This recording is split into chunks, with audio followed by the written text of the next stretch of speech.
नाव जेजुरकर शुभांगी अजिंक्य. राहणार येवला. माझा विषय आहे बाप नावाचा बाप माणूस. काय लिहू आणि किती लिहू? 4 ओळींमध्ये बंदिस्त करण्यासारखं बापाचं व्यक्तिमत्व नाही आणि म्हणूनच आजपर्यंत बापावर एकही कविता नाही. जन्म झाल्यावर ज्यांनी मला पहिल्यांदा हातात घेतले तो माझा बाप. माझ्या आजारपणात आईच्या बरोबरीने रात्र जागून काढणारे आणि पुन्हा सकाळी आय एम ओके म्हणत ऑफिसला जायला तयार असणारा माझा बाप. आई प्रेमाने घास भरवत असताना मला अंगाखांद्यावर खेळवणारा माझा बाप. आई अभ्यास घेत असताना मी ऐकले नाही तर रागवणारा माझा कठोर बाप. आणि नंतर मी जरा जास्तच रागवलोय का असं आईला हळूच विचारणारा माझा प्रेमळ बाप. जागच्या जागी वस्तू नाही ठेवल्या गेल्या आणि वेळचे वेळी कामे नाही झाले तर चिडणारा माझा शिस्तप्रिय बाप. परीक्षेत पास झाल्यावर पेढे आणणारा, स्पर्धेमध्ये नंबर आल्यावर पेपरमध्ये नाव आणि फोटो आला असेल तर कात्रण करून व्यवस्थित फाईलला लावून ठेवणारा माझा बाप. बाहेरून येताना माझ्या आवडीचा खाऊ खायला घेऊन येणारा, माझं कौतुक करणारा माझा बाप.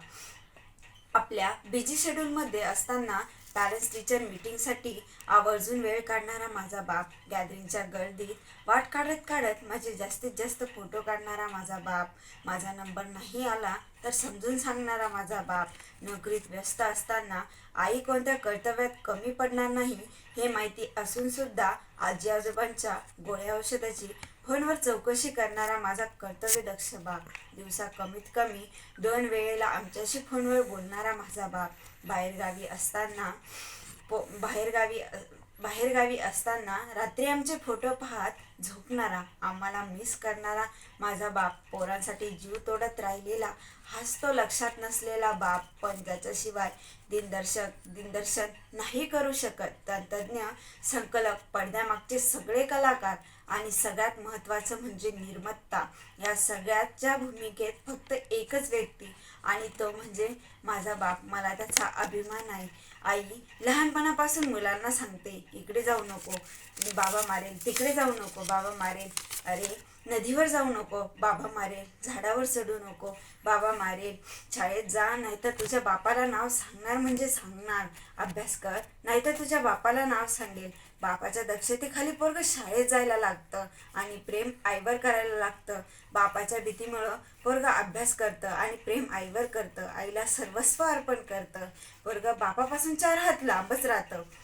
बाप हा सतत त्रास देतो किंवा मारेल याची भीती आईनं घातलेली असते मुलांच्या मनामध्ये. कोणतंच पोरगं बापावर कविता लिहित नाही. कोणतंच पोरगं बापाविषयी गाणं म्हणत नाही. कोणतं पोरगं असं म्हणतं का? पोरगं बापाला लंगड्याचा पाय म्हणत नाही, दुधावरची साय म्हणत नाही, गोठ्यातली गाय म्हणत नाही. म्हणूनच पोरगं शपथसुद्धा बापरे म्हणत नाही. आणि म्हणूनच साने गुरुजींना श्यामचा बाप दिसत नाही. पोरगं शपथसुद्धा घेताना आईची शपथ घेतं. बाप हा शक्तीच्या पण लायकीचा नसतो. आपण सर्वजण फादर्स डे साजरा करतो, तसं तर आईबापांच्या कौतुकासाठी कोणता तरी एक दिवस नक्कीच कमी ठरेल.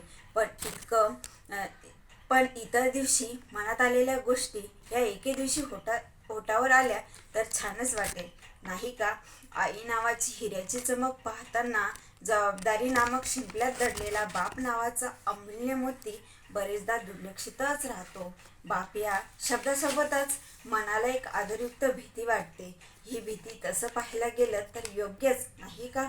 भले बाबांसोबत अगदी मित्रांसारखं नातं का असेना, पण आपलं आयुष्य घडवण्यात, त्याला योग्य आकार देण्यात कुठेतरी ही आदरयुक्त भीतीसुद्धा कारणीभूत ठरते.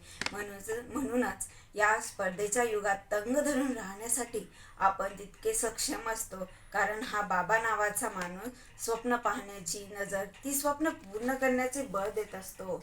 पिलांना ठेस लागायला नको म्हणून बाबा स्वतः कसा खात असतो. प्रसंगी भरकटलेल्या पिलांना योग्य वाट दाखवण्याचे कामही बाबा करतात. कविता लेख मधून आईचे अस्तित्व नेहमी ओसडून वाहत असतं.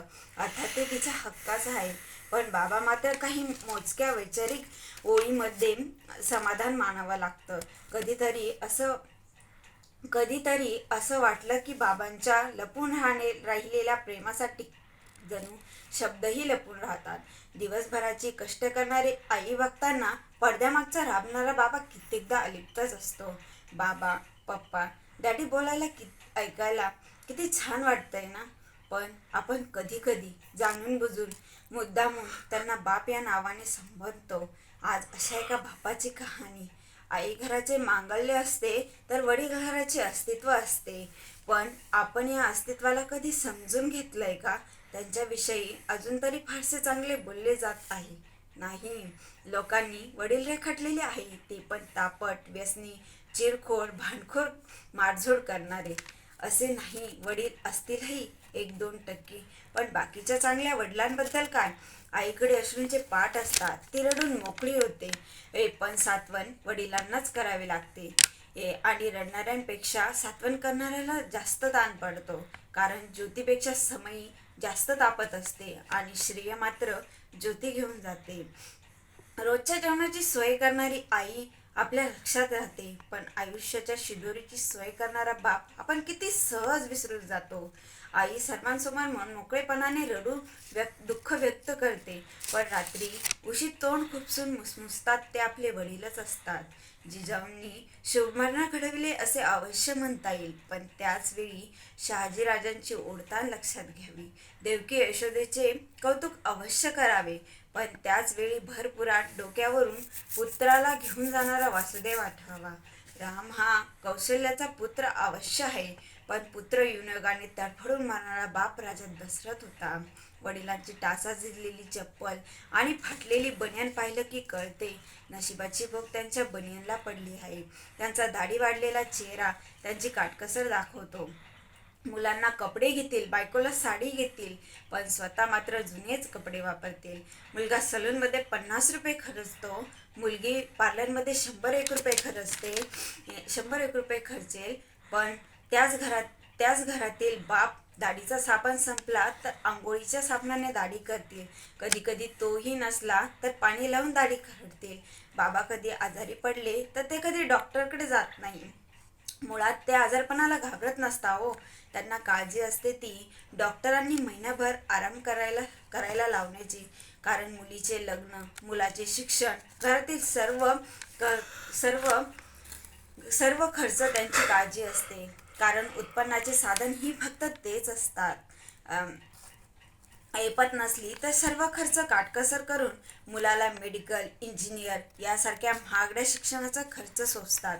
महिन्याचा पगार झाला की सर्व खर्चात बचत करून काटकसर करून पहिले मुलाला शिक्षणासाठी पैसे पाठवतात. खरे तर सर्वच मुलं नसतील तरी बरीच मुलं पैशातून शिक्षण कमी आणि मौजमजा जास्त करतात. मुलांना पार्ट्या देणे, सिनेमा पाहणे या सगळ्यात आपल्याला पैसे पाठवणाऱ्या वडिलांची टिंगलटवाळी करत असतात.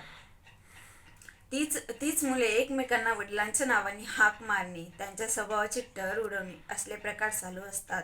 ज्या घरातील वडील जिवंत आहे त्या घरात कोणाची वाकडी नजर पाहण्याची हिंमत होत नाही. कारण त्या घरातील कर्ता जिवंत असतो. तो तरी काही करत नसला तरी तो त्या पदावर असतो. आई असण्याला अथवा आई होण्याला वडिलांमुळेच अर्थ प्राप्त होतो.